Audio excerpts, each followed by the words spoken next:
दुनिया ना दुनिया दुनिया याद रखेगी इस क्लैश को। भाई जितने भी ऋतिक रोशन एंड जूनियर एनटीआर के फैंस है भाई, आप लोगों के लिए मैं एक से बढ़कर एक रिपोर्ट लेके आ ही रहा हूँ। और भाई कूली मूवी से भी काफी बड़ी अपडेट निकल के आई है। और वैसे भी आप लोग मुझसे कह भी रहे थे, एक ने भाई कमेंट भी किया था कि भाई वॉर 2 की कोई अपडेट दो, वॉर 2 पे वीडियो भी बना दो। तो मैंने कहा था मैं बनाऊंगा। अपडेट आई है, अपडेट वो नहीं है जो कि आप लोगों ने और भी यूट्यूबर्स से सुनी है। ये अभी फिलहाल नई अपडेट आई है ऋतिक रोशन की तरफ से और भाई कूली मूवी की तरफ से। तो भाई आप लोगों से एक रिक्वेस्ट है भाई, इतनी ज़बरदस्त और इतनी तगड़ी अपडेट लेके आया हूँ कि भाई एक लाइक तो बनता है एक व्यूज़ का। आप जितने भी लोग देख रहे हैं इस वीडियो को, एक लाइक यहाँ पे अगर आप कर देंगे तो आपका सच में कुछ नहीं जाएगा, कुछ भी नहीं जाएगा आप लोगों का, हमारा भला हो जाएगा। भला भी क्या होगा, सिर्फ दिल को सुकून मिलेगा। इतनी मेहनत करता हूँ भाई, देखो पंखा बंद किया हुआ है, एसी वेसी कुछ नहीं है यहाँ पे, पंखा बंद कर रखा है गर्मी में ताकि पंखे की आवाज़ ना आए। तो इसके लिए थोड़ा बहुत यहाँ पे भाई लाइक कर दिया करो, अच्छा लगेगा। और कमेंट अगर कर देंगे तो वेल एंड गुड है। अगर सब्सक्राइब किया हुआ है तो फिर तो भाई आप लोगों से कहने की ज़रूरत नहीं, आप लोगों को पता ही होगा। सबसे पहले मैं बात करता हूँ कूली मूवी की, कि इस टाइम पे कूली मूवी की भाई ओवरसीज़ तक में बोलबाला हो रहा है। इतना बोलबाला हो रहा है कि ओवरसीज़ में जो थिएटर्स हैं ना, वो लोग कूली को भी उतनी ही स्क्रीन्स देना चाहते हैं जितनी भाई वॉर 2 पे हो रही हैं। क्यों है ऐसा? क्योंकि इंडिया में तो आदित्य चोपड़ा ने जो गेम खेला है, तो इंडिया में तो भाई देखो लड़ाई बहुत ज़्यादा टक्कर वाली है, इंडिया में तो कंटेंट के दम पे है। लेकिन ओवरसीज़ में वहाँ पे इतना ज़्यादा नहीं चल पाएगा, क्योंकि वहाँ के जो भाई एग्जिबिटर्स हैं वो वही चाहेंगे जो वो खुद बोलेंगे, वहाँ पे किसी और का नहीं चलेगा। यानी कि आदित्य चोपड़ा की इतनी नहीं चलेगी। तो इसी वजह से वहाँ पे आप देखेंगे, मैं आप लोगों को बताता हूँ क्या यहाँ पे चल रहा है। भाई यहाँ पे उनका कहना है कि जो कूली मूवी है उसके ओवरसीज़ के थिएट्रिकल राइट्स, भाई साहब ओवरसीज़ की रेंज अब तक की सबसे शानदार मूवी ये है जिसके जो राइट्स ओवरसीज़ में गए हैं 70 से 80 करोड़ तक का यहाँ पे नंबर निकल के आ रहा है। मतलब तमिल इंडस्ट्री की ये पहली ऐसी मूवी है जिसके थिएट्रिकल राइट 70 से 80 करोड़ तक बिकने की उम्मीद है। एंड यहाँ पे सौदा कुछ दिनों में अंतिम रूप लेने की उम्मीद है, यानी कि सौदा पट भी गया है और कुछ ही दिनों में आप लोगों को यहाँ पे देखने को मिल जाएगा। तमिल सिनेमा में एक और नया बेंचमार्क सेट कर सकती है ये मूवी। एंड नागार्जुना, भाई नागार्जुना यहाँ पे जितना सीधा उनका रोल दिख रहा है साइमन का, उतना ही ज़्यादा टेढ़ा है। क्योंकि भाई नागार्जुना को मैं बहुत वक्त के बाद में एक ऐसे रोल में देख रहा हूँ जैसे रोल में एक्चुअली मैं देखना चाहता था। भाई मैं अपने बचपने से मैं देखता हुआ आ रहा हूँ। इनकी एक फिल्म मैंने देखी थी अनिल कपूर के साथ में थी, मिस्टर बेचारा, जिसमें लास्ट में आते हैं।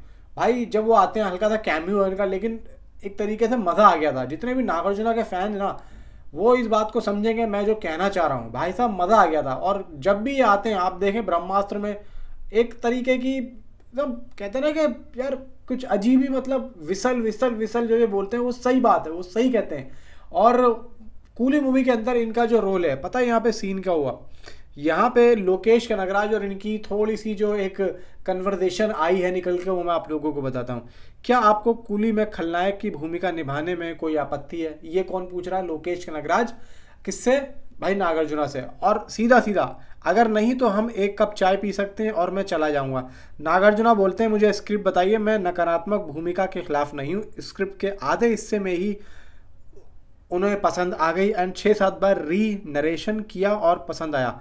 खबर यह है कि कूली को तमिल फिल्म में इतिहास की सबसे बड़ा ओवरसीज ऑफर मिला है। 75 साल की उम्र में भाई रजनीकांत ने वो काम कर दिया। और नागार्जुना के बारे में बात ये आ रही है कि वो एक एंटागोनिस्ट के रोल में देखने को मिलने वाले हैं, यानी कि एक विलन होंगे, एक विलन के आधार पर उनका कैरेक्टर है, ये बताया जा रहा है। अब देखो भाई मैंने जिस तरीके से कूली के बारे में बताया है तो इससे ये तो बात साफ होती है कि भाई टक्कर वाली फिल्म है। अब आते हैं वॉर 2 पे। देखो वॉर 2 की अपडेट्स आ नहीं रही थी, लेकिन आज आई है, वो मैं आप लोगों को बताता हूँ। और ये आई किस तरफ से? ये आई है जो ऋतिक रोशन की स्टाइलिस्ट हैं, और ये बहुत पुरानी स्टाइलिश है। यानी कि इन्होंने इनको धूम 2 में, बैंग बैंग में और भी बहुत सी फिल्मों में ऋतिक रोशन के साथ में काम किया और इनको अलग तरीके से एक स्टाइल दिया है। सबसे ज़्यादा मेरा जो फेवरेट है ऋतिक रोशन का जो स्टाइल मूवी का, भाई साहब धूम 2।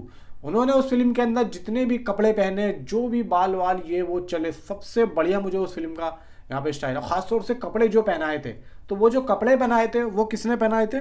श्रॉफ अदजानिया ने। ये एक स्टाइलिश है और जिन्होंने वॉर 2 में भी इनको एक अच्छे से अच्छे यहाँ पे भाई साहब कपड़े पहना के तैयार किया। ये बोल रही है कुछ, ये खुद बोल रही है कि वॉर 2 में हमने ऋतिक को अलग तरीके से तैयार किया। जिस तरीके से उनका कैरेक्टर है, थोड़ा शांत, थोड़ा जो है एक तरीके का होता है ना कि दिमागदार और चुपचाप और अपने अंदर ही अंदर काम करने वाला, तो उस हिसाब से उनको कपड़े भी पहनाए हैं। यार ये बताओ, हम तो जानते नहीं है इन सब चीज़ों के बारे में।